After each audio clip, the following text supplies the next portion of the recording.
So my talk will be mostly about the geometry of links and mostly about hyperbolic geometry related to to the node theory. And I present some results based on our joint work with my student Andrei Yegorov. And there will be many theorems, and some of theorems will be numerated. So this numerated series belong to the paper which appear in Siberian Mathematical Journal maybe next month. Okay, so let me show you our plan. So I recall something about volumes and some of volumes conjectures. There are a lot really. After that, you discuss some bounds for volumes of family of hyperbolic polyhedra. And the last part will be devoted to applications to node theory. And let me recall very briefly that if you consider hyperbolic geometry, so let's be known by the n-dimensional hyperbolic space. So it's constant curvature minus 1. So we can consider manifolds, and we consider complete hyperbolic manifold, which can be presented as a quotient of hyperbolic space by action of some discrete group of isometries, and we assume that groups exist freely. So you consider such kind of manifolds, which can be equipped with the complete finite volume hyperbolic structure. So there is beautiful theorem proved by most of, and after that by process, so for different kinds of manifolds. And usually it's called rigidity theorem. And rigidity means the following. So if you have two manifolds, and both of them are complete finite volume hyperbolic n-dimensional manifolds, and n is at least 3. So if there is homomorphism between fundamental groups, isomorphism between fundamental groups, then it is induced by unique isometry from one manifold to another. So if you have homomorphic manifolds, it means that you have also symmetric manifolds. So it's a very rigid property in hyperbolic geometry. So if you consider a class of manifolds which are not complement, if you have hyperbolic geometry in this complement, so it's very nice that we can use this isometry invariance of nodes as topological invariance. So we can take everything which comes from geometry, and it can be geodesic spectra or some volumes or some other properties. All of them will be topological invariance. And since volume is maybe one of the more nice invariants, this is just a number, we'll talk about volumes and discuss properties of volumes. So how we calculate volumes? Traditionally, we use a function which is called a Lobachevsky function. It's kind of such a D logarithm. It's periodic. It also is an odd function. It looks like this one. And the motivation to use this function is the following beautiful result. It was in particular form in Lobachevsky original papers, and in this form presented here, it was published by Milner in his very nice survey paper devoted to 150 years of hyperbolic geometry. So let's consider tetrahedron. So we have tetrahedron, and after that, let us assume that all vertices belongs to absolute of the hyperbolic space.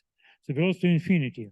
For example, if you consider the model of hyperbolic space in the upper half space, this suitable metric, so you can see that 3 of your vertices belong to the plane, to the basic plane, and the fourth is in the top is infinity.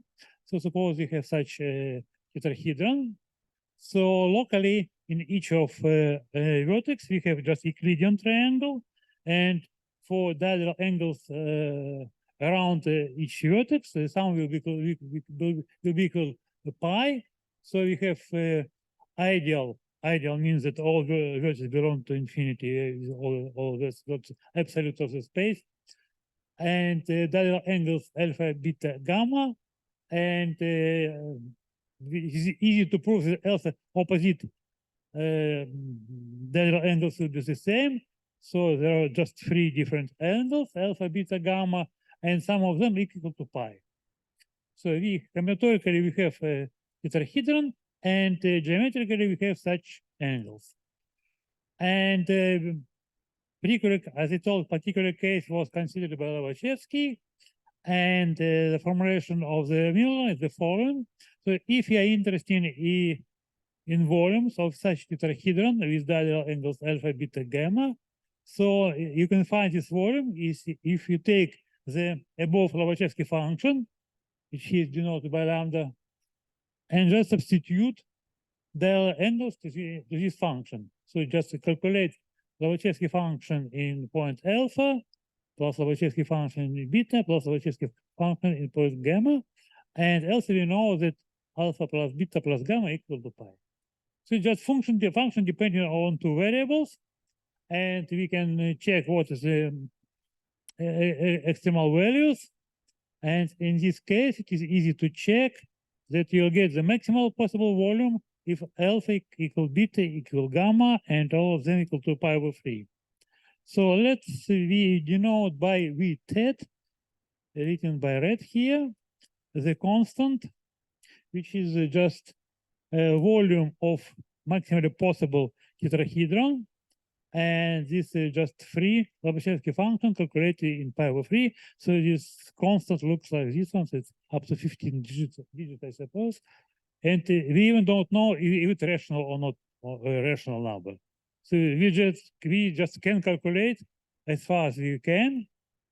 I remember there are some calculations up to 50 digits. So we just know approximation. So we can use either presentation as a value of Lobachevsky function or just such approximation. But this is a constant. Okay. So this is again. So if you have an arbitrary tetrahedron in hyperbolic space, so its volume always bounded by this constant. So in hyperbolic space there are no similarities similar to Euclidean space. Everything is rigid, so each tetrahedron have volume at most such a constant. So please remember this constant, we will use it later. So this red number, it's very important. Okay. And since we discussed knot theory, so let me formulate some very nice conjectures where participate some knots and some volumes.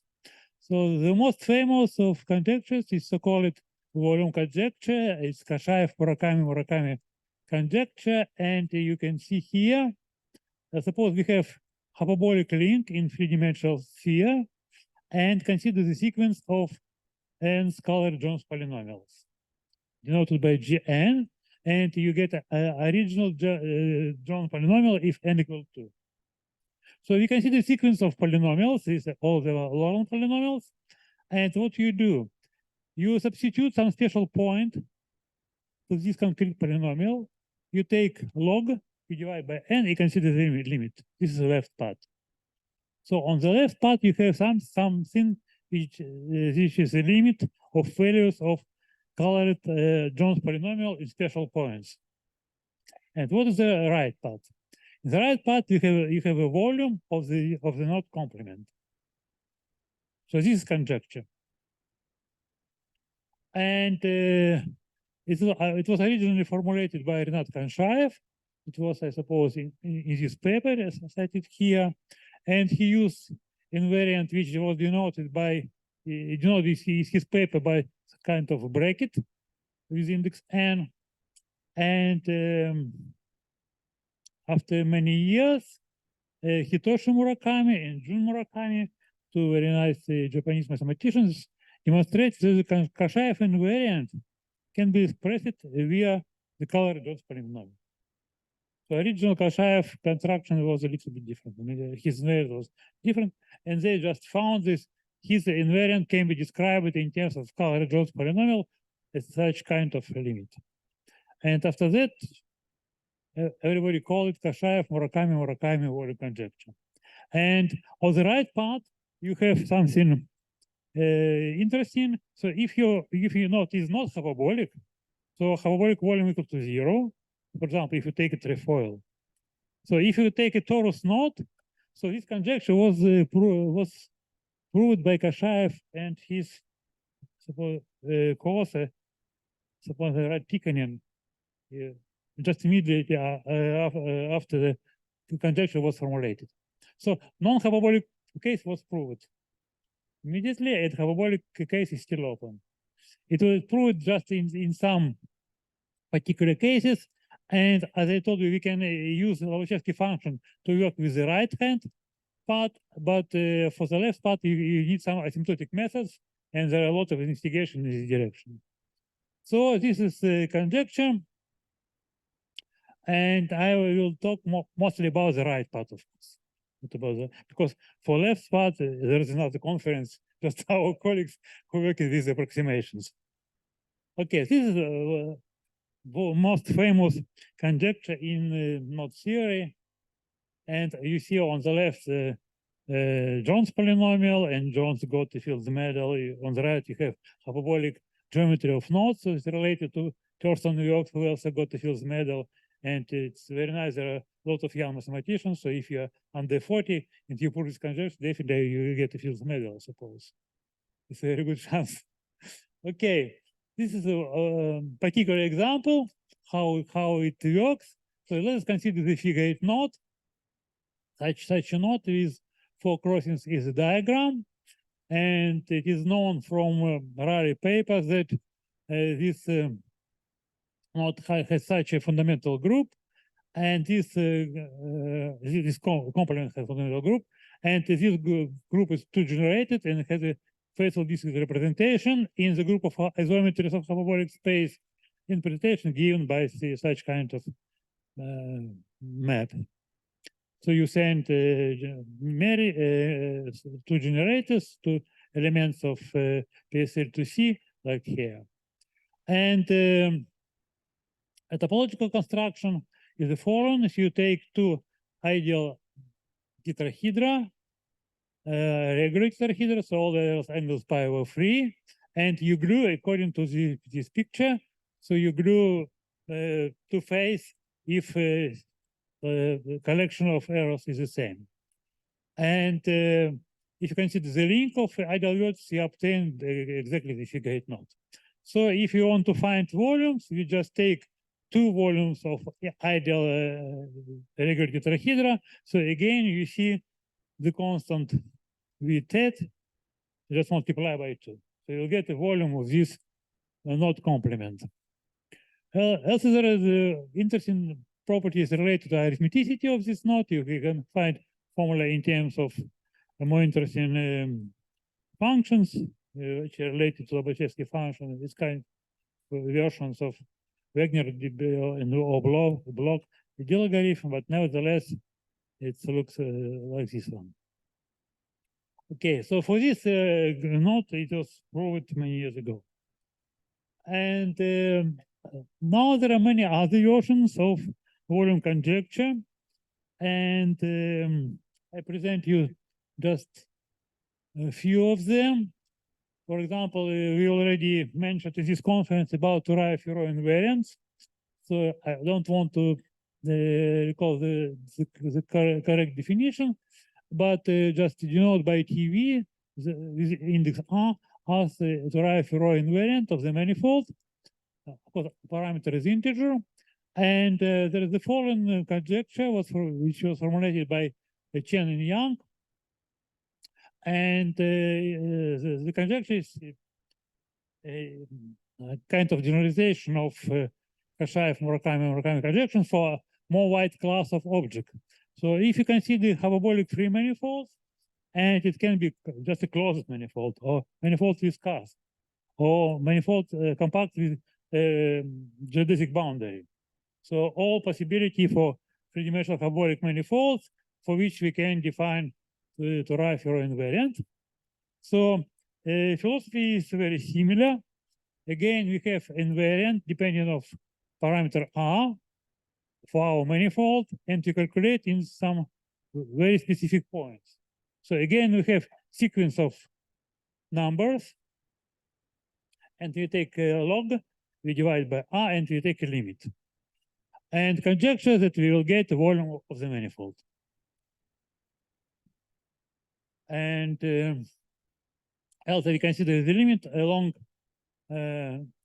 all the natural numbers. So this is a paper written by Chen and Yang, and it's quite old.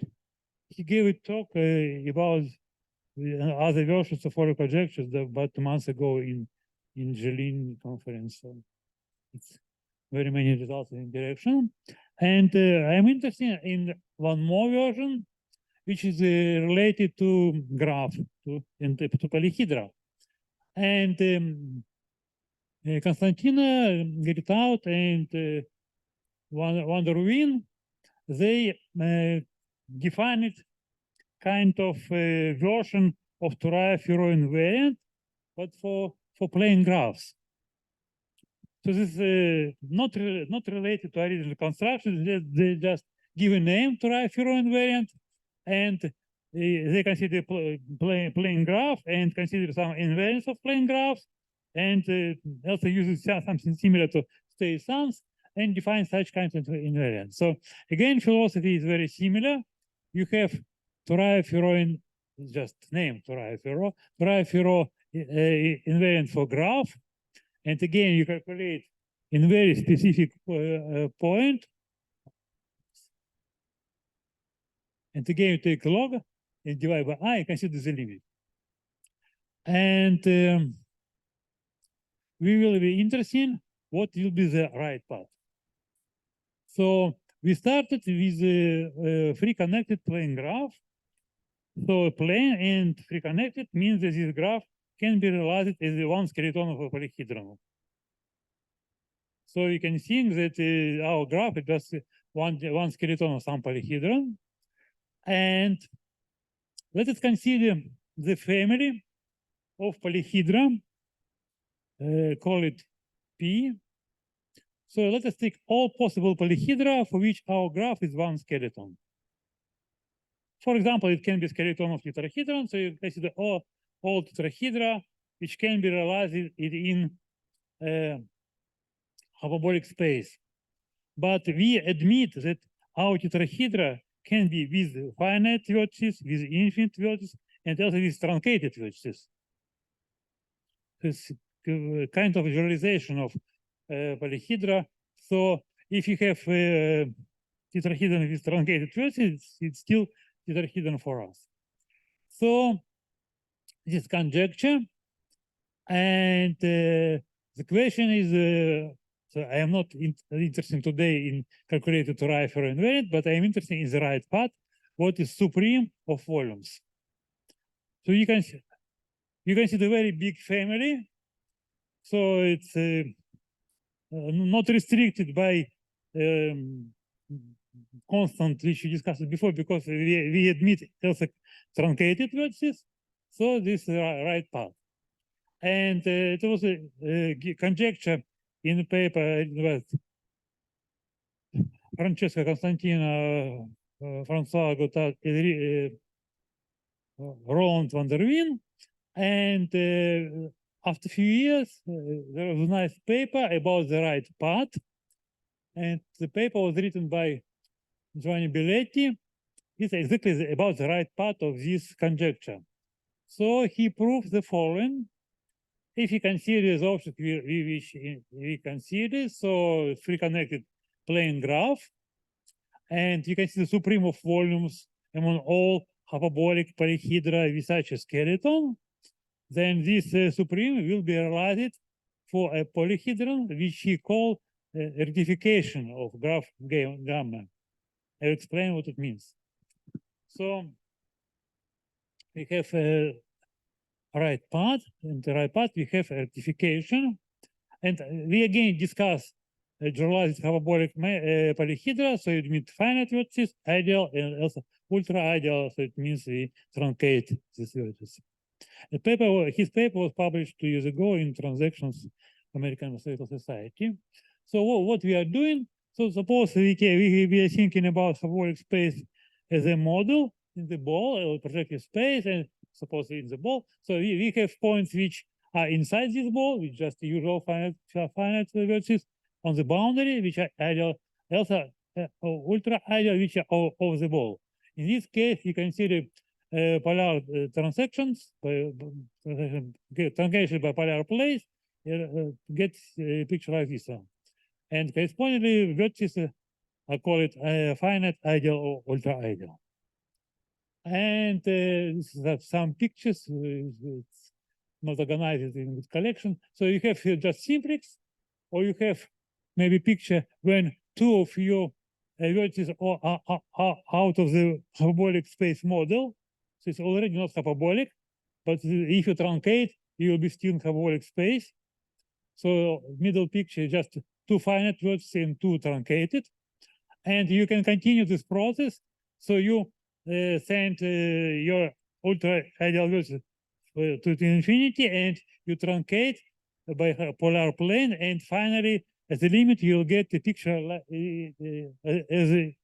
in low line. So you start with truncations, and you can truncate up to your truncated planes meet, you'll get octahedron. So terminology is the following. So rectification is just this graph which contracted the previous steps. And finally, you'll get a truncation of this rectified graph. It is ideal. It is polyhedron in hyperbolic space. Everything is in hyperbolic space. But now you have vertices which are ideal vertices because it is belong to the boundary of the ball. Both and the absolute hyperbolic space. And also by the construction, you truncate it so your planes meet under the angle pi over 2. So starting from arbitrary combinatorial construction, maybe simplex like here, you obtain truncations of rectification as a reference terminology, which will be polyhedron in hyperbolic space with two very important properties. All the angles equal pi over 2, and all vertices are at infinity. All these are ideal vertices. And Belletti's theorem proves exactly this fact, that the right part is the volume of rectified polyhedra. So volume of this truncation. And some example, we consider tetrahedra with all the angles the same.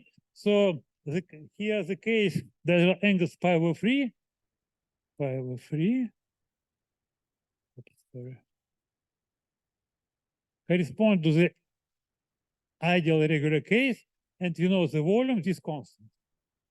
If you go right, you'll go to exactly what Nikolai discussed. You go to Euclidean geometry, and you get Euclidean tetrahedra. It corresponds to the Euclidean, yes, and finally spherical. And if you go left, you go to this kind of generalization, and your polyhedra will be bigger and bigger, and you arrived to the case when you obtain octahedron with such a volume. So again, this is a situation with a maximal volume. So again, there is another constant, which is also written here in red, volume of ideal regular octahedron. Again, we know how it's expressed in terms of Lobachevsky function, and we can calculate as far as we want, but we don't know is it rational or irrational number. Okay. So this a result which show how to relate ideal regulated ideal rectangular polyhedra with the arbitrary polyhedra. So it's again a picture how it works in combinatorial sense. So suppose we start with the pyramid, like here, and we want to consider rectification and truncate. So the corresponding graph will be a medial graph of the skeleton. So you take middles of H, and you create vertices. So on the left picture, oops, something go.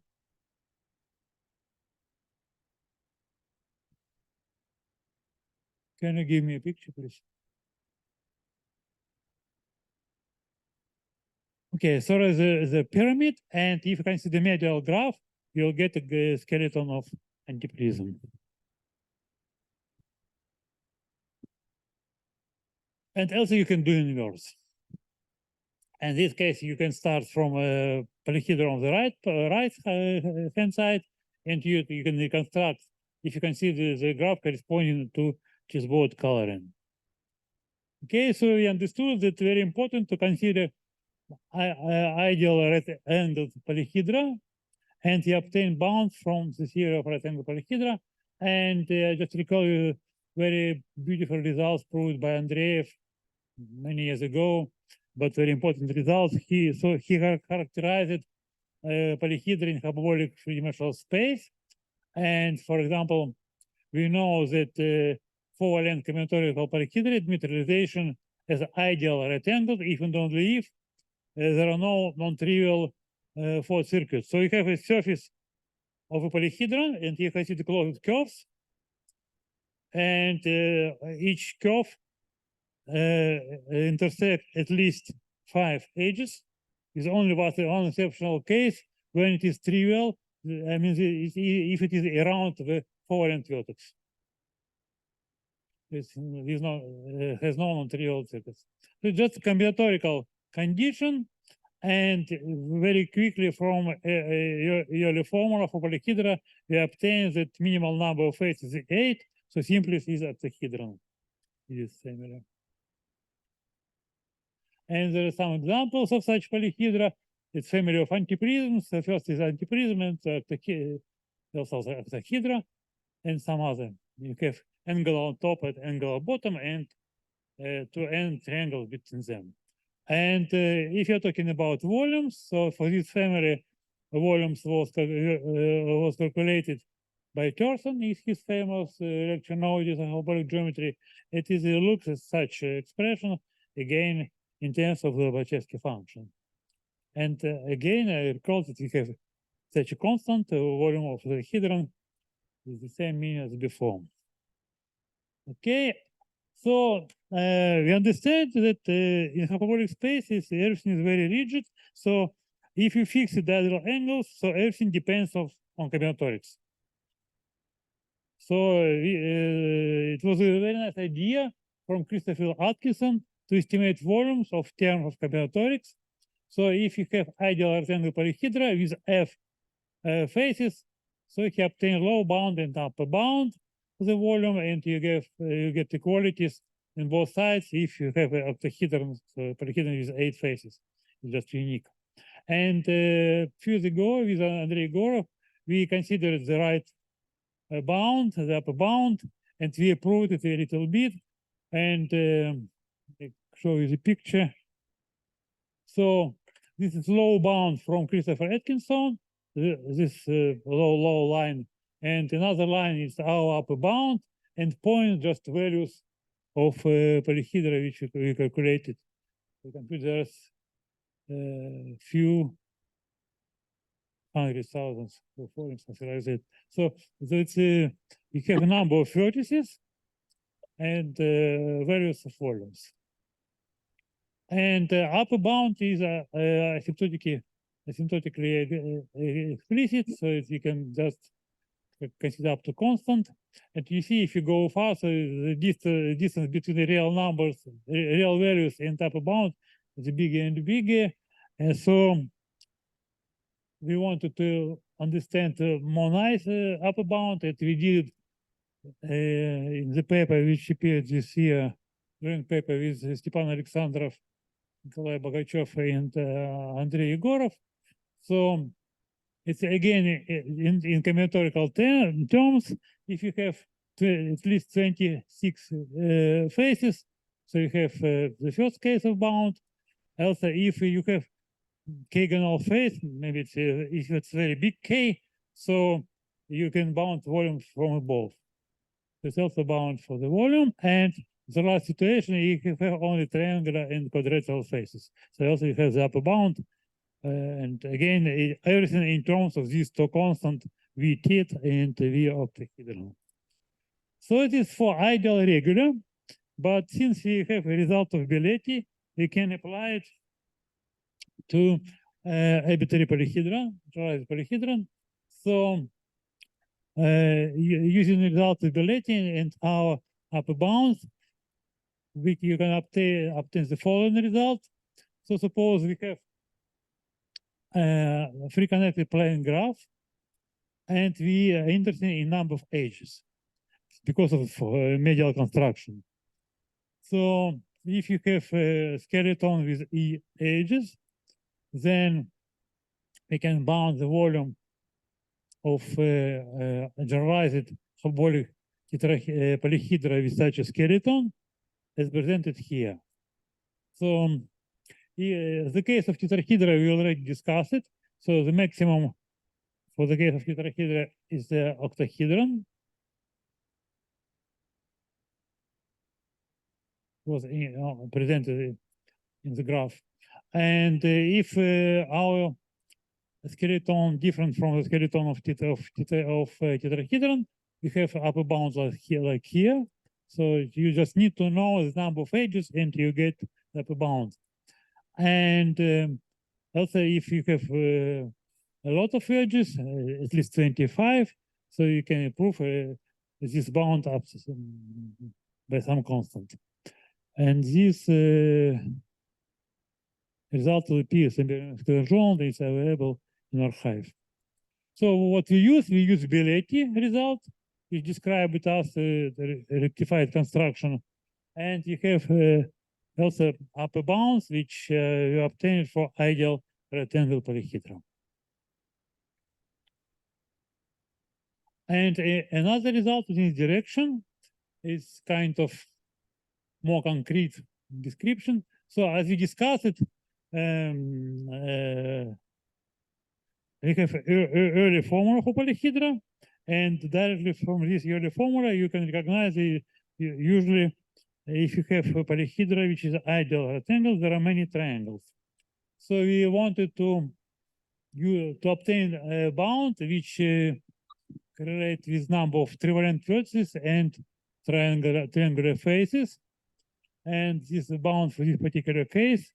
So again, on the right part, we have constant,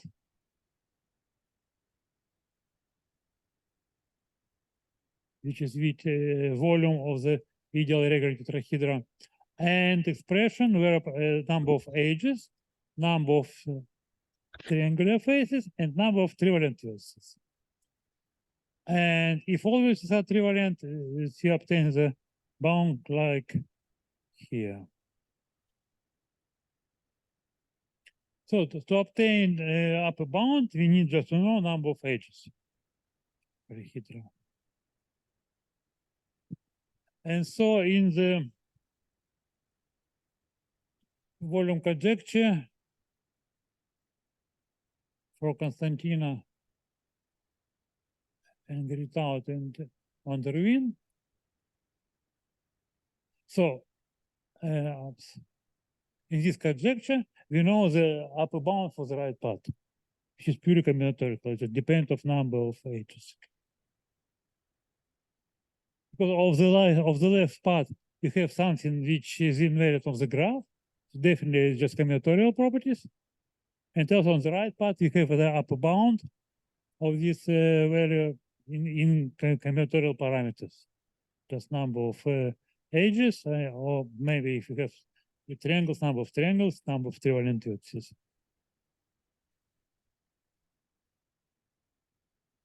Let me go back.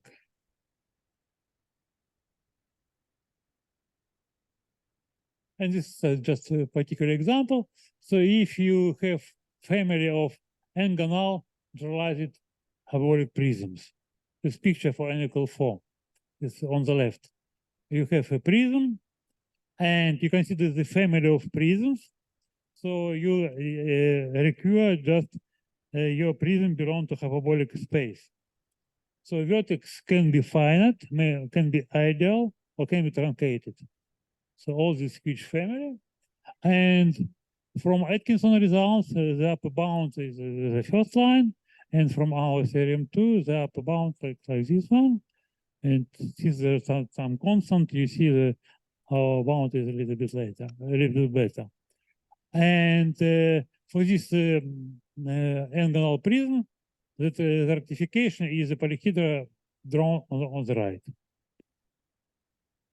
So this bound is for n equals 4 is very close to real value. It's about 12, something like that.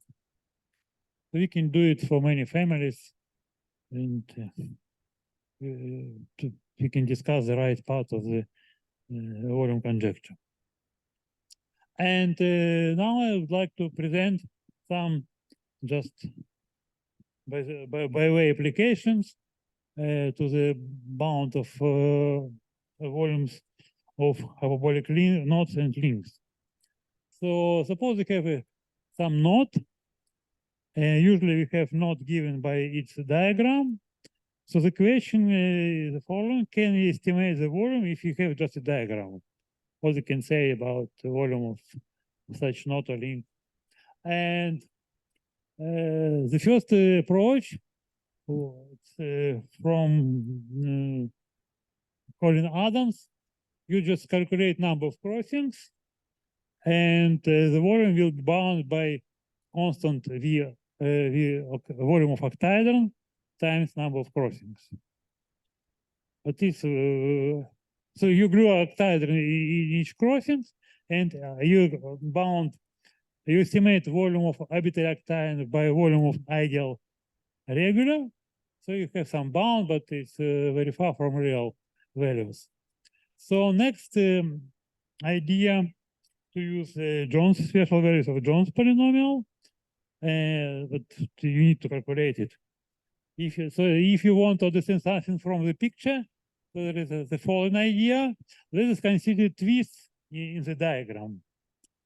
So if you consider some knot, you can find a sequence of big regions, or you can find the part with the two strands which are twisted during the diagram. It is presented like here. It is twist of the length 5. So there are 5 half twists really. So you just calculate number, some number, and you know by TD the number of half twists. So it's not important how long they are. You're just interested in number. And example, the diagram. This is some knot, and this diagram, and you can easily find twist regions. So just 3 twists, and one of the length 3, and two other of the length 4. So starting from arbitrary diagram, you can find such path, call it twist, and just calculate how many twists. Then you can get an upper bound for the volume. And it was done by Jan Egel and Dylan Thurston, and it was published in paper written by Mart Lakenby. So it is an unusual situation. So paper was written by Lakenby, and there is an appendix written by Egel and Thurston. And usually people refer to this appendix because there is a very nice result. So this result obtained by Jan Egel and Dylan Thurston, and they prove the following. So if you have a knot, and if you have a diagram where you have TD twists, so the upper bound for the volume is like presented here. You have 10 constant Vtet times number of twists minus another constant. And I will tell something about proof in a minute, but from other results, we can obtain the following bound. So again, suppose we have a diagram of a knot, and in this diagram, the TD is number of twists, and if number of twists is big enough, so at least 9 twists, so we can improve this bound. So instead of minus 10 volumes of ideal regulated octahedra, you have minus 40. So philosophy is exactly the same. So both results are based on the Dens-Argyris theorem and on decomposition of a link complement into two ideal regular and the hyperbolic polyhedra. But for our bounds, we use our theorem where we use upper bound for polyhedra with the given number of triangles and trivalent vertices. Theorem 2 from these slides. And the idea is the following, very briefly. So suppose we have this diagram, this which I presented to you before.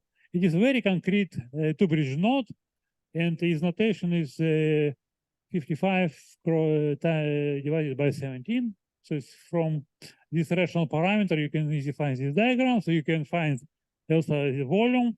This is just example. So it's you don't need a big theory for this particular example, but I want to illustrate the idea. So the first step, instead of this two-bridge node, you consider link, and you do the following.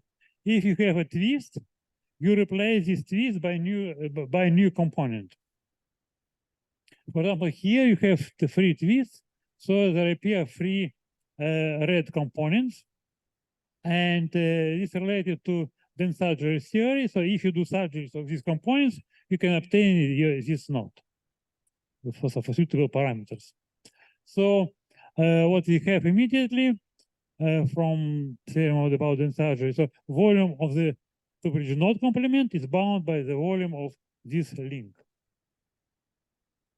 And this link is called augmented link because it's very specific. So what we have some components which came from the two-bridge node, drawn by black. And also we have new components which related to twists, they're drawn by red. And now you want to decompose this link complement into polyhedra. So you can see that you have everything on the plane. So you're in the sphere. So you divide your sphere into three-dimensional balls, and one ball corresponds to another polyhedra, and the second to one polyhedra, and the second to another, and you glue these two balls along faces to obtain this complement. And the picture is very, very nice in the sense that you can think that your red components are orthogonal to the basic plane. So you can imagine that you have some regions in your potential polyhedra, and if you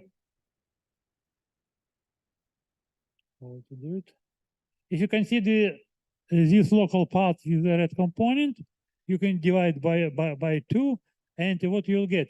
You have a red component. It means it is ideal vertex. You can collapse ideal. Also, you have two black. This is two another ideal vertices. So you will get triangles. So you have two parts, two triangles corresponding to each such component. It will look as the following.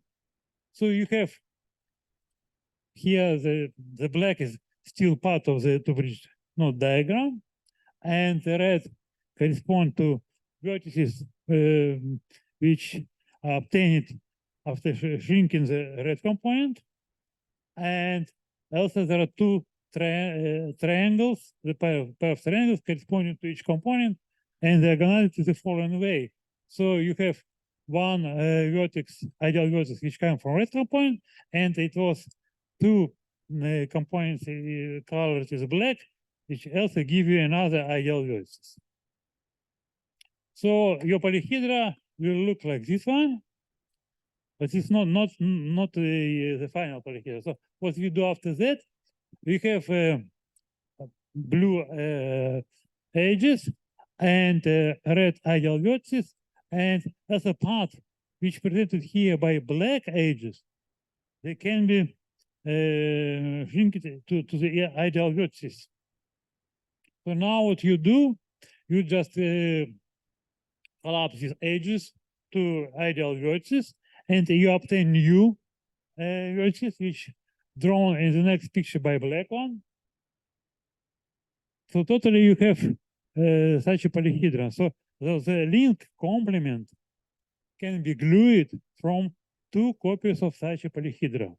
And what we know about this polyhedra, there are many vertices, but all of them are ideal vertices because they came from components of the link, and some came from augmented components, so the red one, and other came from the old black components, so the drawn here by black. Also, there are triangles, and these triangles appear in situations which were presented in the previous slide. So they correspond to orthogonality of vertical component. So you get that angles pi over 2 in these blue edges. So finally, we decomposed our link complement into ideal rectangle polyhedra. And what all people did, they just bounded the volume with polyhedra in terms of combinatorics, yes.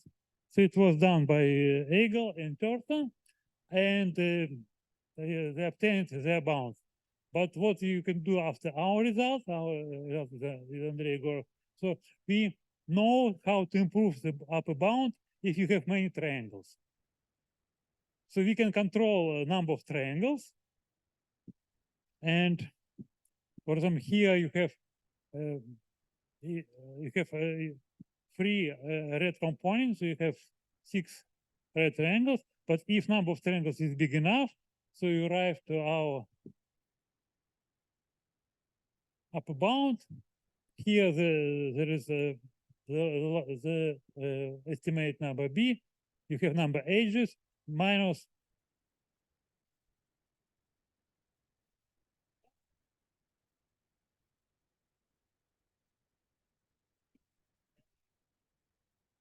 Thank you very much. You have half of additional minute. Okay.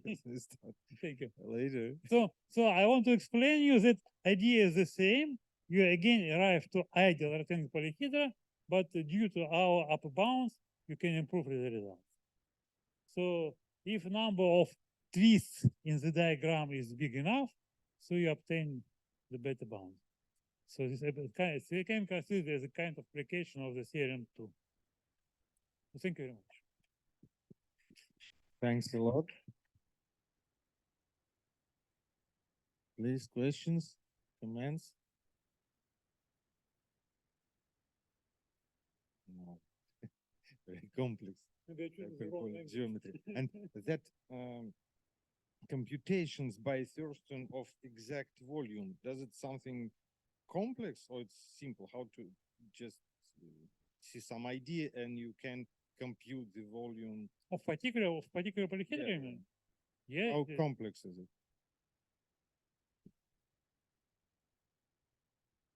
It's not complicated because we have special software. You know, in hyperbolic geometry, we have very nice computer programs in APIA, and there is there were no any special idea, just compute the realization when computer. For the calculation volume by computer, you just describe your polyhedra, and after that you use a Newton method to approximate. Okay. Sometimes it doesn't work because the initial point was chosen in the wrong way. But as I tried to told you, you can calculate as far as you want, but you don't know the real values. So the main idea of this investigation is to describe how combinatorics predict the high geometry. So our all bounds use only combinatoric information, like number of vertices or number of edges. And another question, thanks, about that. You said that the left part is another conference, but yes, for just a little question, for that upper bounds for the right part, you have some information about whether this upper bound for the right part. Yeah. Is it upper bound for the left one? No? For the left part, Some study. people use some methods from approximation theory, and for example, Grofalidis, who was cited in some talks, did a lot in this direction, and also the Moscow School of Alexander Aptekarev, they do something. It's quite difficult. And do some of these upper bounds really? No, upper bounds, they don't know. they don't give us upper bound. They give us only the main value. Mhm. But for the last conjecture about volumes of a graph, about Ferro invariant of graph, maybe we can do something, but Mhm. not clear. So it's what we have. Nothing more. Very interesting. Thank you very much. Let's send the speaker again.